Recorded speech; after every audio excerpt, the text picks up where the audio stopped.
ঐতিহ্যবাহী পৌরসভাটির বিভিন্ন প্রকল্পের জন্য মন্ত্রণালয় থেকে বরাদ্দকৃত গাড়িগুলো প্রকল্প শেষ গাড়িগুলো অকেজে পড়ে আছে। এভাবে প্রায় 20টি গাড়ি পৌরসভার আনাচে কানাচে বিভিন্ন স্থানে পড়ে আছে, যা বৃষ্টির পানি এসব লেগে মরিচে ধরে ক্রমান্বয়ে নষ্ট হয়ে যাচ্ছে। পৌরসভা কর্তৃপক্ষের এগুলো কোনো সংস্কারের উদ্যোগ নেই, যার জন্য এই কোটি কোটি টাকার সম্পত্তি গাড়িগুলো নষ্ট হয়ে যাচ্ছে। বিশেষ করে এই গাড়িগুলো যদি সচল থাকতো তাহলে এই গাড়িগুলো উন্নয়নমূলক কাজে ভাড়া দিলে সরকার আরও রাজস্ব প্রাপ্য হতো। রোলারের কোনো কাজ করে না বা হয় নাই, 2টি রোলার রানিং আছে, বাকি রোলারগুলি নষ্ট।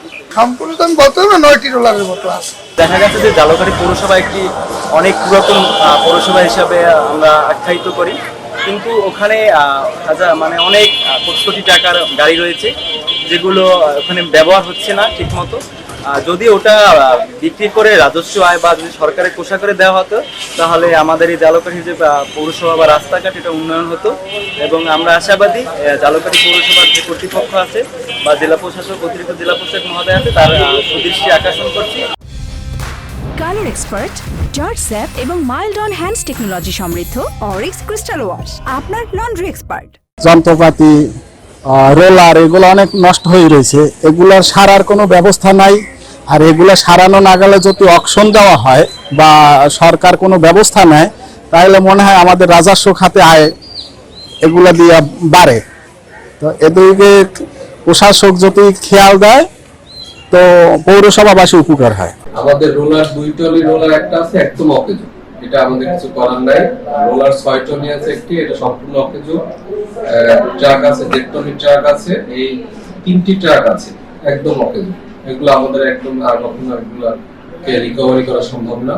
মাইক্রোবাসের একটা আছে, বিম লিফটার একটা, এগুলো একদম সম্পূর্ণ অকেজো। আমরা বারংবার একাধিকবার আমরা মিনিস্ট্রিতে চিঠি দিয়েছি।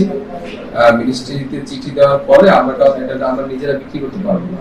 আমাদের মিনিস্ট্রি থেকে অর্ডার আসবে, এরপরে ভেহিকেল ইন্সপেক্টর আছে ডিসি অফিসে, ওনারা আমাদেরকে রিপোর্ট দিবে, এরপরে আমরা এটাকে নিলাম হিসাবে উঠাতে পারবো। সুতরাং মিনিস্ট্রি থেকে আমাদের চিঠি আছে, দেওয়া আছে, কয়েকবার দেওয়া আছে, চেষ্টা করছি আমরা যোগাযোগ করার। ওনারা আমাদের আশ্বস্ত করেছে অতি শীঘ্র তারা আমাদেরকে কিছু একটা জানাবে। ওনাদের কার্যক্রমের ওনাদের চিঠি পাওয়ার পরে আমাদের কার্যক্রম শুরু করতে পারবো বলে আশা করি।